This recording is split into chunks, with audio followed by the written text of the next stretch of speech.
Us, Andrew, and you're with Destination Newry. It's the morning programme. Good morning, Newry and morning the world, going live to you from Newry this morning.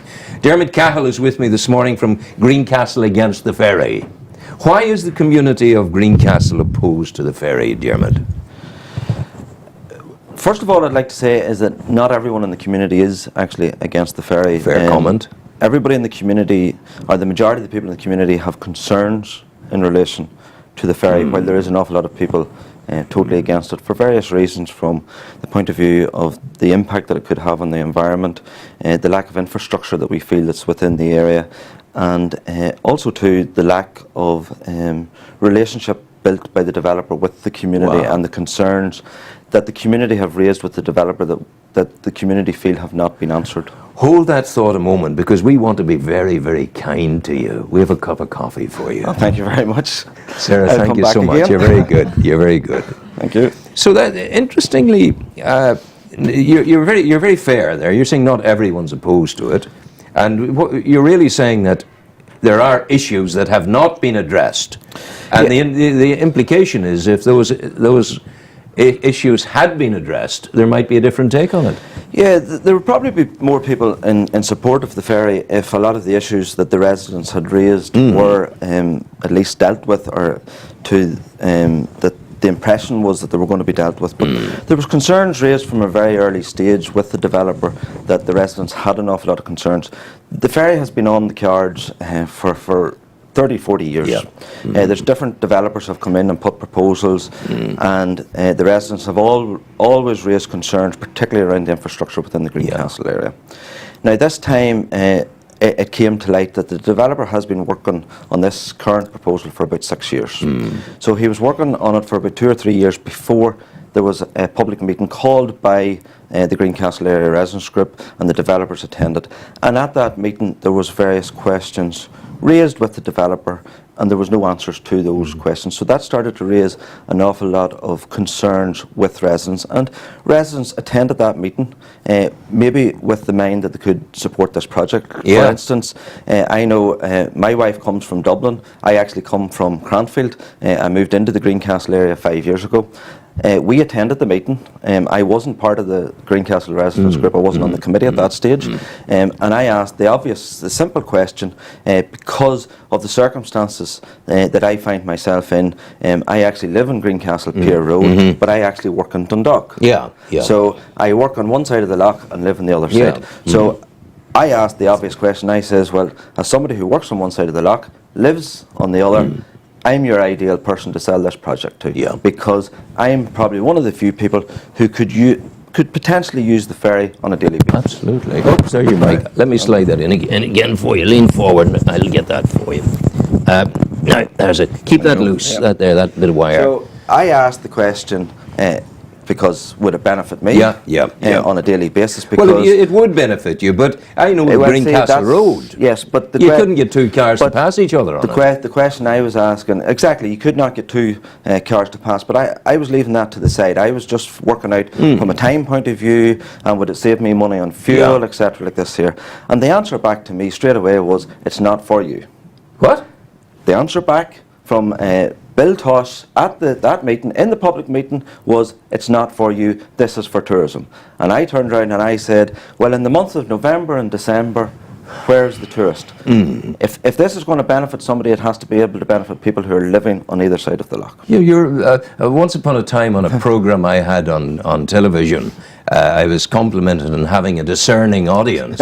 I said, no, I want all the audience. All the audience, and similarly with the ferry. You know, but I mean, I would assume there are plans there within the project to improve the road infrastructure. Well, we asked at various meetings, and it was quite difficult to get meetings with the developer to discuss some of our concerns. Who is the developer? The developer is from Limerick, Mr. Paul O'Sullivan, and then they have Bill Tosh, who lives in Carlingford, and support, and then there's supposed to be about 6 backers financially behind the project.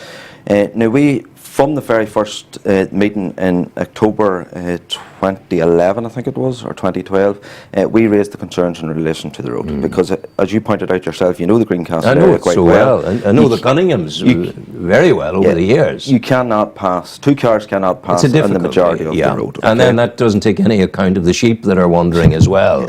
It's a rural environment. It is a very rural environment. There's farmers use it on a daily basis. Like there's one particular farmer moves herds of cows 4 times a day. None of these were taken into account. The big milking area there. None of these were taken into account.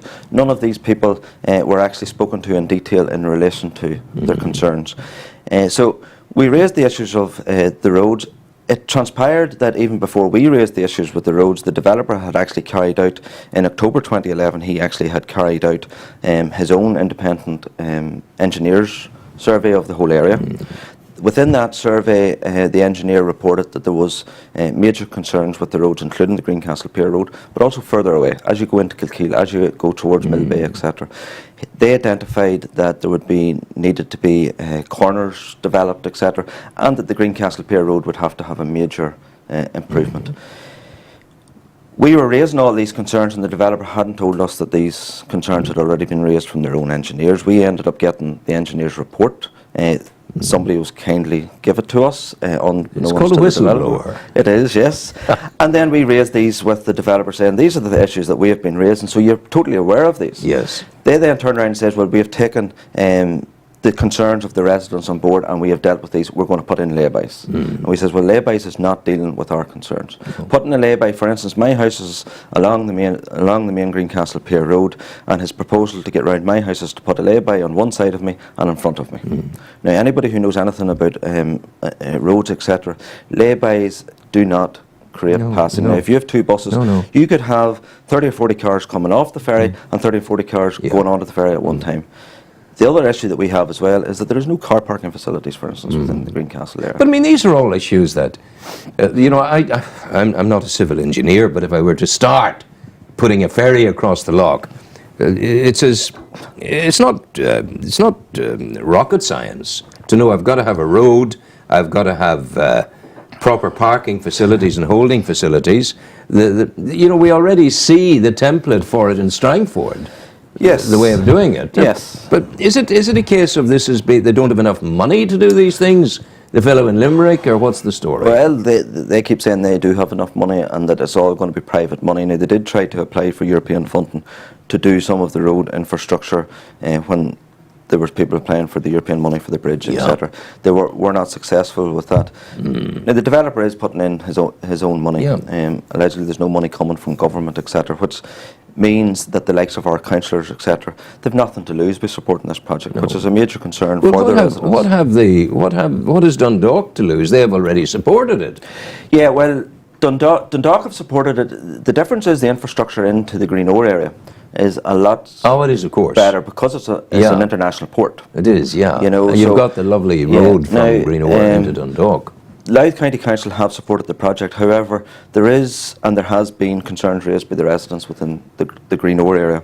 Again, the Green Ore area met with the developer, again being pushed by the residents and not the developer, and they would be better explaining their sides of the argument. Of course. Now, they have put an objection into the granting of application on the southern side. They have major concerns that is there something else to this project? Is it a little bit more than just to do with a ferry across from Green Ore? What else do you think it could be?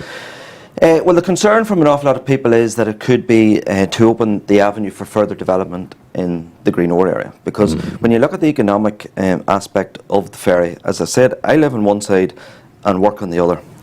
Realistically, I'm not going to pay €12 for one single journey to cross Carringford Lough. No, of course you're not. And like that's €24 a day. That's €24. Now, they will give you 5 a deal. days a week. They will give you a deal. I think it is 16 or 18 euros. They said if you're going to go and use it.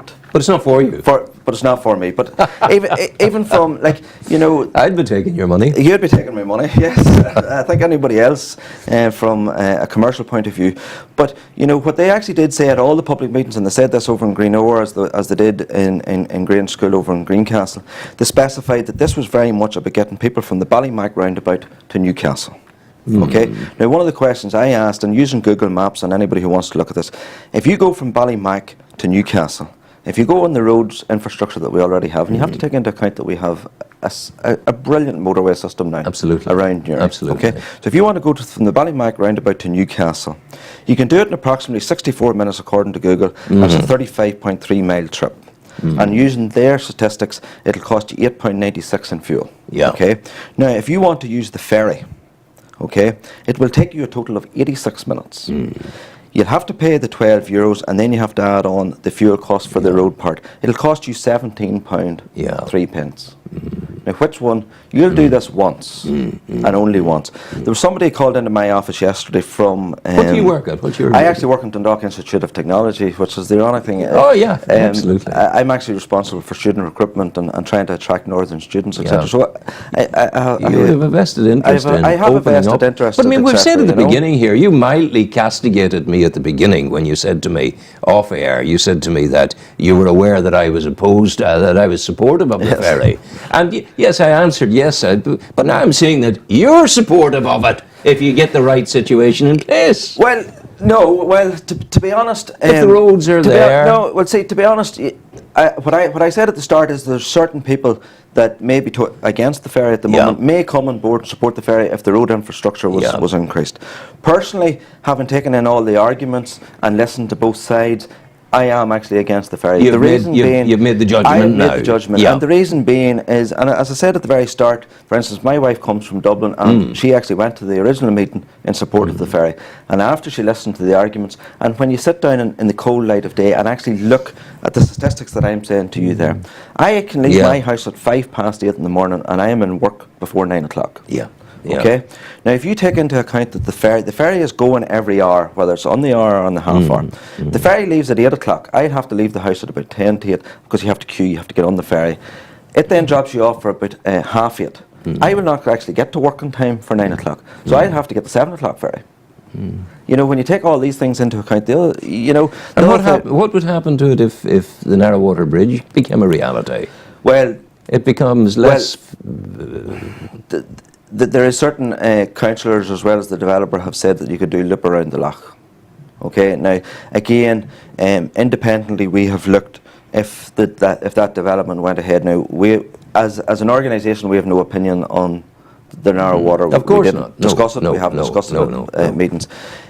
Personally speaking, and I can only speak on my own behalf, I can see the pluses and minuses in relation to the narrow water project. I do think that it can be a tourism benefit. On a personal point of view, does it get me to work any better or any quicker? It actually doesn't, because you have to take into account that you're going into minor roads and you have to go across the mountains. Well, that was my argument against the bridge at the beginning. Does it attract people into the area? Yes. Like as I said, I work in Dundalk. I have an awful lot of friends and work colleagues who live in the Green Ore, Carlingford the area. So I said to them, I'm not going to pay, no matter how well I get on with them, I'm not going to pay €12 to go across on a Saturday evening to have a pint with them. I will actually drive to Warrenpoint and cross a bridge that's not costing me any money. Yeah, you will.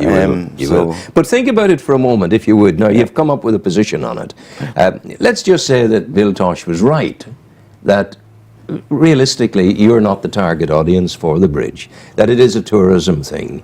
And if it's there as a tourism facility, it will be as good a tourism facility as, say, the Strangford Ferry. No, one of the big things about the Strangford Ferry is the Strangford Ferry costs you £4 or £5 to cross it. And you also have to take into account that there is substantial funds put from the government in relation to the Portaferry Strangford service. I think now I have the statistics here just to make sure that I'm 100% correct on those figures. But the Strangford Ferry service has been operating on a loss of 4 million over the last 3 years. The biggest, 4 million a year. 4 million over the 3 year over period. The 3, yeah. Okay, the biggest deficit being in 2011 where it lost 1.7 million. Okay, and the only reason that project can survive is because it is a huge infrastructure need, because you have to take into account that you have a huge population living in the Ards Peninsula that need to come. That's right. Otherwise, they're to what they call the mainland. You know, you have children who come to school on a daily basis. They need to be able to get across the loch. They do. You look at the Greencastle and Green Ore areas. One, you don't have the population living on either side. No, you don't. You know, So you don't have that daily need, you know. If you were relying just on the tourism infrastructure in Strangford, the service would be closed down. The one thing that is demonstrable here, that's coming to me strongly, and demonstrable is the important word here, you guys have not been spoken to. No, the developer will tell you that they've that they carried out a survey. Now, they informed Newry and Mourne District Council that they carried out a door-to-door survey. It transpired that they actually carried out surveys in the Applegreen in County Louth. They also carried out a survey in Cranfield. So when we asked where the surveys were being told, this is where, and we said, well, you know, the first set of people you need to be talking to is the people who are actually living 365 days a year in the area. So, in fairness, Newry and Mourne District Council, they had taken a vote to support the project. We then went to the Chamber and spoke to them, and they overturned their decision, and they asked the developer to carry out a door-to-door survey. The developer then carried out a door-to-door survey. You're saying, sorry, the Louth has approved it, Newry and Mourne hasn't yet. But once you're saying they did. Yes, at various subcommittee meetings. So it would come in under development, it's come in under planning, it's come in under tourism, etc. They had made a decision, and we went to the Chamber and we spoke, and then the council overturned the decision because they were under the impression that we had been spoken to. A lot of the councillors were saying that they could support the project if the residents' concerns were addressed. There was then a survey carried out. The survey came back to specify that the majority of residents were against the project, which we weren't surprised at, and then we had public meetings with the developer. Now, the last correspondence that we've had from the developer was in the February before the planning application. February which year? It went in February. It went in June 2013. 2013. So we had a public meeting in February 13. Of that. 13. Again, that was the last meeting. That was the last meeting we had with the developer. And again, individual residents had the opportunity to speak with the developer and they raised concerns. For instance, there was a number of residents whose houses are actually closer to the road than I am to your TV. Okay. I haven't been one of them. My front door actually opens on to the road. So we raised concerns individually. The developer says, "Well, I will speak to you individually." That has never happened. Never happened. It then transpired under freedom of information that we actually we put a freedom of information on road service. It actually transpired then that drawings that the developer had done in relation to the new proposed laybys, etc., were actually available for that meeting, but they weren't given to us because they appeared within the planning application, and we found out that they had been drawn before that. You know, so that's why there's an awful lot of concerns raised in relation to the developer. You see, I know you're saying that you made a judgment on it, and you've done your sums, you've got your statistics, but part of my head is telling me that you are not theologically opposed to it, in a sense. That what you guys are asking for is more information, an exchange of ideas. I think the other concerns that we raised as well is that, you know, while you first hear, you turn around and say, you know, yes, I can understand. From a tourism point of view, I can actually see where the ferry could work for about 6 to 8 weeks. From a tourism point of view. Okay? Tourists come into the Cooley Peninsula area or into the Mourne area, they'll take a single journey across on the ferry and it may open up both sides of the loch.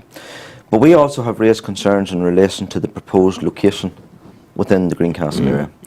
Where is it in relation to the pier? Well, see, this is actually the laughable thing. We actually had the council down. We invited all the councillors from Newry and Mourne. I saw that photograph. That was recently. Yes, down into the Greencastle area because they were making choices, etc. And they all gathered at a spot that they thought that the ferry was going to be, while the residents all stood at a different spot, waving to them, saying, "Come on up here, come on up here," okay? And you know, there was one particular councillor from the Newry area, actually, who had come out in support of the ferry previous to the meeting, and he actually, after listening to the concerns of the residents, and when we pointed out where this development was going to take place, and it was amazing because they were out on site, the attitude changed. Okay, because a lot of people aren't aware, the original proposals were always away up at the hamlet, okay, and there was major concerns the hamlet's about that. The Coast Guard cottages. The Coast Guard cottages, and there was major concerns There's around a lot that. of flat seabed going out there. Now, but the only thing is that it's the shortest point across the loch, okay. Now, you have the tern population there as well, on the island. You do. And that's where one of our concerns is raised in relation to the new proposed site, because the new proposed site is right in front of the castle. Okay, so you have sailed the loch for I many have, a year. surely. So you will actually know Green Island very well. I do. The pier is proposed to come out towards Green Island, and the developers have said that they could go either side of Green Island. Now, the relevant loch authorities have said that they would have to go on the lighthouse side of the thing. Yeah. Now, you'll also realise that you're going from this point, you have to go around the island to get over to this point. Yes, you do. So the previous site was straight across the loch. This one now you have to go around Green Island, which adds time on to the proposal. The other thing that we have raised with the council and our concerns is, the majority of people don't know where Greencastle is, okay? And a lot of that fault lies with the tourism authority, for instance, okay? If I turn around to your... Who's the minister, by the way? Is it Durkin? Mark Durkin is the minister. Now, we had Alex Atwood down in relation to the castle. Has Mark been down yet? Mark hasn't been down now. We have asked for a meeting. We had the previous minister down, but it was actually nothing to do with the ferry. It was actually to do with sustainable tourism. Because one of the things that we've tried to get across is that we're not against tourism. Okay, what we have asked for is that the relevant people should be considering sustainable tourism. There is a tourism opportunity that exists within the Newry and Mourne area that we don't think that people have grabbed proper hold of. When you're coming down from the main road from Rostrevor to Cahill, you will see signposts at Mill Bay telling you to go to Cranfield, and you'll see the wee sand castles, etc. And you will just see below that Greencastle 4 miles. There is nothing there to tell you that there is a castle built in the 1230s. There's nothing there to tell you that there's an old wooden pier that was built in 1890.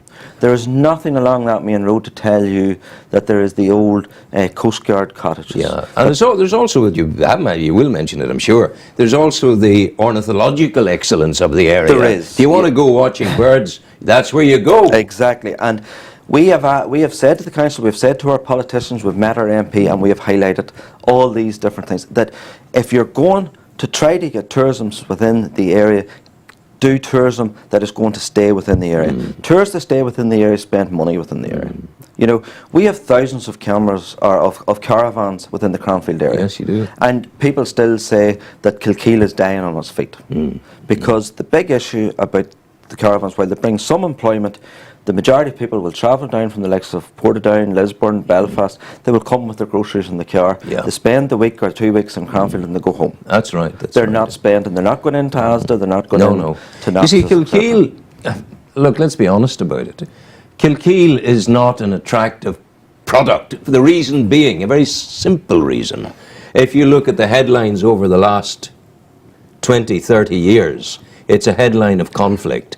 Now, there's a tourism growth needs to occur there, perhaps. People need to be told what the magnificence of Kilkeel is. And it's not about Catholics beating Protestants or Protestants beating Catholics. I think one of the things, I'll not get into the community, the sort of the issues around Kilkeel. Yes, we know what they are. We have sort of highlighted, if tourism's coming in, there was certain things would need to be dealt with, etc. We're across cross-community of course you are. Group. You're the future. Yeah, but there's people living in our area from all different walks of life, ranging from a very young age up to people who have been in the area for all their lives. It's a fabulous area, and that's one of the things I highlighted, and I ended up getting probably chair because of it, because after the public meeting, we then had a meeting of the people of the area, and I highlighted that, for instance, I had been living in Belfast. I then moved to the Newry area because I was working in Dundalk. I had bought a house in the Newry area, and then the opportunity arose to buy a house in Greencastle. Wow. And I looked at it and I said, yes, it's 45, 50 minutes drive from me to work, but to get into such an area, people do not realise, like you've talked about the wildlife and the birds. Absolutely. Like I highlighted to the Mourne Heritage Trust, we've highlighted to Margaret Ritchie, we've highlighted to the council. There's not even a space to park 2 cars in Greencastle. No. You drive up towards Greencastle Pier and you come into the hamlet area, and you sort of double park in front of the houses that are there, and you get your binoculars out and you look at the birds. There was a girl spoke to us yesterday. She's done 200 hours diving in the Greencastle area, and she's going to give us a lot of this stuff. There's people come from everywhere. That's when I first saw I dived. I learned to dive because your shoreline goes like that and then down. Yes, and down. It's a straight shelf. Like when they were building the pier in the 1800s, they built it in certain places for a particular reason. The natural deep water is actually at that pier. Absolutely. And Absolutely. you asked the question earlier, and I didn't get to answer it. Is where is this new structure in relation to that pier? The new structure is within about 78 metres of that pier. Up towards on the the cottages. Cranfield side. On the Cranfield side. Yeah. So it's right in front of the castle. Yeah. The existing pier is approximately about 75 metres in length. Okay, that's the existing wooden pier that has stood since the 1890. This new pier is a concrete pier. It is 138 metres. It is twice the size of the existing pier, and it will come out and it will be an eyesore in the whole locality. Diarmuid, what's to be done? We're in our last 5 minutes. What's to be done? Is the ball over the wall? Is it? Well, no. Like one of the things that we're saying, the film industry, for instance, has recognised over the last 12 months what Greencastle has to offer. Last summer we had Robotic Overlords, which was a sci-fest. I was more interested in your 50 Shades of... What was that colour? 50 Shades of Grey, isn't it? Yes. That's interesting. That's the most recent one, about a fortnight ago. The Fall, which is the BBC programme, and the actor that's going to be doing the 50 Shades of Grey was down filming. Now, they actually filmed in Annalong first, and Annalong was supposed to be the Scottish scene, and then he's escaping, I think, from Scotland back into Ireland, and Greencastle coming up the pier and onto our beach is actually the Irish scene and stuff. So it was wonderful, and it created a great buzz. And then last week we also had another buzz, was the Pelican of London, one of the tall ships was moored within Greencastle overnight, and it was actually one of the residents on the road was actually the skipper of the boat. So it's Michael Cunningham. You were talking about about the granny and stuff earlier. Absolutely. Michael was. There's Peyton and there's Thomas and the whole family there. Shawnee. Listen to me. You're talking about Dundalk. You're at the Tech the Institute. Yes. How's your president? You're about to say the tech there. We're not. I know that. We're not a tech. Oh no! I've been. Listen to me. Listen to me. I've been there. I've done 3 nationwides out of it for RTE. And I'm going to give you this to give to your skipper. I will, because that's the latest one I've done. That's one that was done some time ago. It was on your Able Vision thing, which goes on there with people with Down syndrome, etc. We're hugely expanding. As I said, we're a third level institution. We actually have teachers from the north up today to show them what facilities, because it's amazing. I'll admit as well, before I worked in the place, you would not have realised what exists. No, it's a huge 10 minutes up the road. Sure, look, you've seen the studios for I've RTE. seen them. Sure, I was there. We did the programme there. But you're new. I knew Tom Collins very well. Tom's gone a while now. College there about a fortnight ago. He was, So he keeps the contact well. He does. He keeps the contact well. And then Dennis Cummins is our. Dennis is a nice man. He's a lovely man. And would you give this to Dennis for me? I will. He is just he's overseeing the moment of the purchase of the old JJB sports complex. Wow. So we've bought that as our new indoor sports complex. So it'll mean we'll actually have the biggest indoor sports arena. What I want you to do in the near future, we've talked about Greencastle this morning. I want you to come back, or your people, a couple of you. I can take up to 3. That's okay. And come back and talk about what happens at the institute. Well, I'll get to there's. I could pick you half a dozen people from the area. That appeared in the Democrat, reflecting on our visit to the institute. Oh, very good. Very so good. Have that. Indeed, all my details are there. It'd be great to actually come up and speak about the college, because we're doing major changes for recruiting students from the north. There you are. Because we're one of the few colleges that has recognised we can help the undervalue of the A level into the southern Yeah. system. So we're actually going to value it to a higher. Thank you. You're great, and I love your place. The thing is going well in Dundalk. Very proud of what you do there, and it's when every time I see the windmill, I think there's people who think. I always keep saying to people that I have the best of both lives. I work in a great environment. It is a great college to work in, and I also live in one of the best places in Ireland. So. And you haven't fought with me this morning. No, you might have thought you were going to. No, but I did, because I was telling them last night. I was going, oh, sure, he's already out in support of this thing, so what's the chances tomorrow? But I mean, isn't that what life's about? Debate and conversation. It is about and if the developer had the conversation with you, who knows what the difference might have been, Because that's one of the things we said, is even if he looked at the site and stuff, So well, look, we'll wish people farewell for now. Thank everybody for watching. Yeah, we've been with Diarmuid Cahill of the Greencastle Community Association down there. I'm